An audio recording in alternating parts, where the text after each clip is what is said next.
여러분은 의릉을 잘 알고 계십니까? 세계교육과학문화기구 유네스코는 1972년 유네스코가 채택한 세계문화 및 자연유산 보호협약을 근거로 하여 전 인류가 함께 보호하고 후세대에 물려주어야 할 중요한 유산을 세계유산으로 지정하고 있는데, 우리나라의 세계유산으로는 15개의 세계유산과 22개의 무형문화유산, 18개의 기록유산이 등재되어 있으며, 우리나라의 15개의 세계유산에는 조선왕릉이 포함되어 있습니다. 조선왕릉은 519년 동안 27대에 걸쳐 조선을 통치한 왕과 왕비의 무덤인데, 500년 이상 이어진 한 왕조의 왕릉들이 거의 훼손되지 않고 온전히 남아있는 예는 조선 왕릉이 세계적으로 유일하기 때문에 지난 2009년 6월 30일 유네스코 세계유산으로 등재될 수 있었습니다. 조선시대에는 모두 42개의 왕릉이 조성되었는데요. 세계유산으로 등재된 조선왕릉은 이 가운데 북한에 있는 2개 능을 제외한 40기로 이루어져 있으며 서울 시내와 인접지역 등 18곳에 흩어져 있는데, 의릉은 그 가운데 하나로 성북구 석관동 천장산에 자리하고 있으며, 여기에는 조선의 20대 왕 경종과 선의 왕후 어씨가 묻혀 있습니다. 조선 왕릉은 풍수지리의 원리에 기반을 두고 뛰어난 자연 경관 속에 자리 잡고 있습니다. 보통 남쪽에 물이 있고 뒤로는 언덕에 의해 보호되는 배산 임수의 터이며, 멀리 산들로 둘러싸인 이상적인 자리를 선택하여 마련되었는데, 의릉도 마찬가지입니다. 의릉이 만들어진 천장산은 하늘이 숨겨놓은 곳이라는 뜻에서 이름이 지어질 만큼 명당으로 알려져 있던 곳으로 1724년 경종의 의릉이 만들어진 뒤에도 남양주 홍유릉으로 합장하기 전까지 명성황후의 홍릉이 있었고, 영친왕의 어머니 순원 귀비 엄씨의 영의원과 영친왕의 아들 이진의 숭인원이 근처에 남아 있습니다. 저는 지난 금요일 12명의 고등학교 친구들과 함께 의릉과 천장산 그리고 홍릉숲을 다녀왔습니다. 11시에 6호선 전철 들고지역에서 만난 우리는 쌀쌀한 바람을 맞으며 의릉을 향해 출발했습니다. 들고지라는 이름은 천장산의 지맥이 돌을 겹겹이 꿰어놓은 듯하다고 하여 붙여진 동네 이름이라 하며, 석관동이란 동 이름은 한자로 돌석자와 꿰관자를 사용하여 부르게 된 것이라고 합니다. 10분쯤 걸으니 의릉이 우리를 반겨줍니다. 의릉은 서울 성북구에 있으며 전철역에서 불과 10분 거리에 있을 정도로 접근성이 좋지만, 같은 성북구에 있는 정릉에 비하여 저를 포함하여 많은 사람들에게 훨씬 낯선 곳으로 남아있는데, 여기에는 그럴만한 의릉의 아픔이 숨겨져 있습니다. 1962년 국가정보원의 전신인 중앙정보부가 의릉 주변을 훼손시키면서 이곳에 청사를 짓고 축구장과 테니스장, 연못, 콘크리트 담장과 철조망 울타리, 지하 벙커 등의 시설을 만듦으로써 의릉은 문화유산을 보존해야 할 책임이 있는 국가에 의해 훼손되는 아픔을 겪었습니다. 1995년 국가정보원이 청사를 옮겨감에 따라 그 자리에는 한국예술종합학교 석관동 캠퍼스가 들어섰으며, 의릉을 훼손시키면서 만들어진 시설들은 철거되거나 원래의 모습으로 복원되었고, 43년 동안 시민들의 접근을 허용하지 않던 의릉은 2005년부터 시민들에게 개방되었는데, 국가정보원의 흔적은 여러 군데에서 볼 수 있습니다. 서론이 길어졌는데요. 이제 의릉의 모습과 주인공에 대한 이야기를 해봐야겠습니다. 의릉은 봉분 2개가 양옆이 아니라 같은 언덕의 아래 위로 배치된 형식으로 동원 상하릉이라 부르는데, 선의 왕후의 등이 앞서고 그 위쪽으로 경종의 등이 자리하고 있습니다. 좁은 능역에서 좋은 기운을 놓치지 않고 지형도 훼손하지 않으며 풍수지리에 따라 배치됐다고 하는데, 이러한 동원 상하릉은 제17대 효종과 인선왕후 장씨의 여주 영릉에서도 볼 수 있다고 합니다.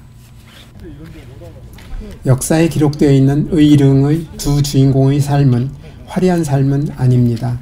경종은 숙종과 희빈 장씨 사이에서 태어나서 곧 원자로 정해졌고 3세에 왕세자로 책봉되어 왕세자 지위를 유지하다가 33세에 왕이 되었는데 어머니 희빈 장씨가 궁중 나인으로 들어와 숙종의 후궁이 되었다가 왕비에 오른 다음 왕비에서 다시 희빈으로 강등되었다가 사약을 먹고 죽음에 이르는 파란만장한 삶을 살다간 어머니로 인한 경종의 고통은 헤아리기가 쉽지 않습니다. 승정원 일기와 경종실록에는 경종이 어려서부터 잔병치레가 많았고 비만한 몸집에 몸에 열과 화가 많고 형용할 수 없는 병을 앓거나 다시 회복되는 일이 반복되었다는 기록이 있는 것으로 미루어 독살설의 진위는 확인할 수 없지만 건강 상태가 좋지 않았던 경종은 즉위 4년 만인 37세의 젊은 나이에 세상을 떠나 의릉에 묻힙니다. 경종은 9세에 왕세자빈을 맞이하였으나 21세인 1718년에 왕세자빈이 사망하였고 같은 해 14세의 왕세자빈을 다시 맞이하였으며 왕세자빈이 선의 왕후가 되었는데 선의 왕후가 16세 때 왕이 된 경종이 4년 만에 세상을 떠났고 그로부터 6년이 지난 1730년 선의 왕후는 26세 때 세상을 떠났는데 경종 곁에 묻히고 싶어하는 뜻에 따라 이곳 의릉에 묻히게 되었다고 전해집니다. 국가정보원의 훼손으로 의릉은 한동안 순환을 당했으나 국가정보원이 청사를 옮겨간 뒤 복원이 이루어져 2005년부터 시민들에게 개방되고 있는 의릉은 평온을 되찾았지만 앞으로는 아름다운 무덤이라는 뜻을 가진 의릉이 어떠한 이유로도 다시는 훼손되는 일이 없어야겠다는 생각을 하게 됩니다. 문화유산의 보존 및 활용에 관한 법률에는 역사, 문화, 환경 보존 지역에서 지정문화유산의 보존에 영향을 미칠 우려가 있는 행위는 제한할 수 있도록 규정하고 있고 유네스코에서도 세계유산이 잘 보존되고 있는지를 늘 주시하고 있습니다. 의릉에서 나와 숲길을 잠시 걸으니 지난 1972년 남한과 북한의 합의에 따른 7.4 남북 공동성명을 발표한 역사적인 건물로 국가등록문화재로 지정된 구중앙정보부 강당이 나옵니다. 7.4 남북 공동성명에서는 첫째, 외세에 의존하거나 외세의 간섭을 받음이 없이 자주적으로 해결해야 한다. 둘째, 서로 상대방을 반대하는 무력 행사에 의거하지 않고 평화적 방법으로 실현하여야 한다. 셋째, 사상과 이념 및 제도의 차이를 초월하여 우선 하나의 민족으로서 민족의 대단결을 도모하여야 한다고 되어 있는데 다시 읽어보니 오늘날에도 지켜지기 쉽지 않은 엄청난 내용의 합의를 했었구나 하는 생각을 해보게 됩니다. 우리는 의릉을 뒤로 하고 한국예술종합학교 미술원을 지나 천장산으로 올라갔습니다. 천장산은 높이가 140m에 지나지 않는 나지막한 산이지만 전망만은 어디에도 뒤지지 않을 만큼 환상적인 경치가 우리를 맞아줍니다. 서울시 선정 성북구 우수조망 명소라는 표시가 전혀 어색하지 않을 만큼 이곳에서 보는 북한산과 도봉산은 압권이었습니다. 북한산의 만경대와 백운대, 인수봉, 그리고 도봉산의 신선대, 자운봉, 만장봉의 경치는 어디에서 보는 것보다 멋져 보였습니다.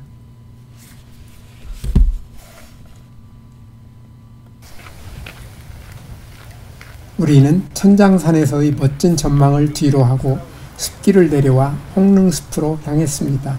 이곳의 공식 명칭은 국립산림과학원으로 산림과학을 연구하는 산림청의 기관인데 국립산림과학원에서는 숲에서 자라고 있는 각종 나무들을 직접 시험 재배하면서 나무들과 관련되는 수많은 정보들을 숲 해설가를 통하여 찾아오는 사람들에게 설명해주는 홍릉숲 탐방 프로그램을 운영하고 있습니다.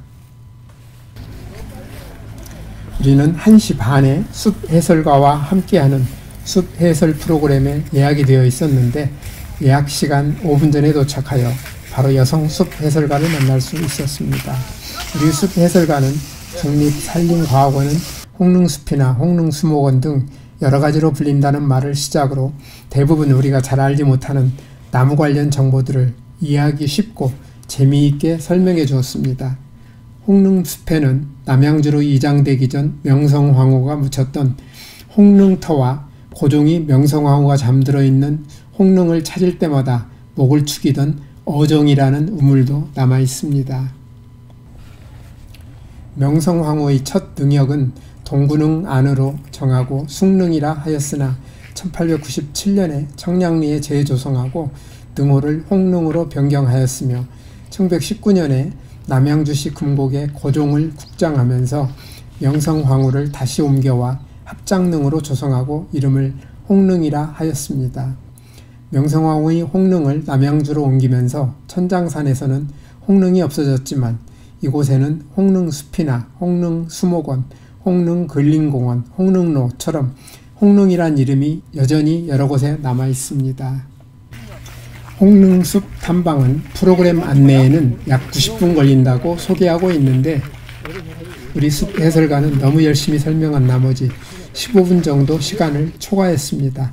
홍릉숲에서 재배하고 있는 나무들은 종류가 매우 많으며 외국에서 들여온 것도 많은데다가 이름도 처음 듣는 것도 많아서 설명을 들을 때는 참 재미있었는데 이름은 물론 특정 나무와 관련된 정보들을 다 기억할 수 없는 것은 아쉬웠습니다. 영상을 마치면서 알차고 유익한 정보로 홍릉숲 나무들에 대해 열심히 설명해준 숲 해설가분에게 특별히 감사의 말씀을 전하며 영상을 마칩니다. 오늘도 끝까지 제 영상을 시청해 주셔서 대단히 감사합니다. 다음에 더 멋진 영상으로 찾아뵙겠습니다.